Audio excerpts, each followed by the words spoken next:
نقاتل الجنجويد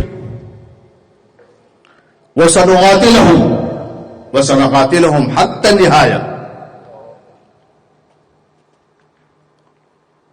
لا هدنة ولا تفاوض،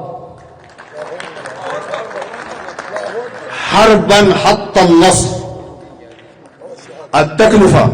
التكلفة إذا استشهدنا هنالك من يأتي بعدنا ويواصلون المعركة وحتى النصر. الجيش السوداني يا أخي مني لا يتشرف بهؤلاء يخربون العقيدة، لأن عقيدتهم النهب والسلب والاغتصاب جاري في دمائهم، في طينتهم، في تربيتهم، في سلوكهم، في عقلهم.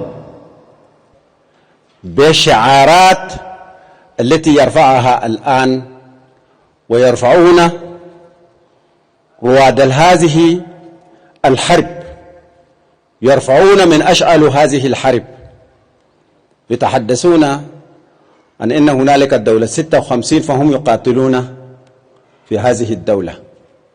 لا يدروا أن الدولة 56 تمت إقامتها وتمت تأسيسها بواسطة دماء والدموع، دماء الشعب السوداني ودموع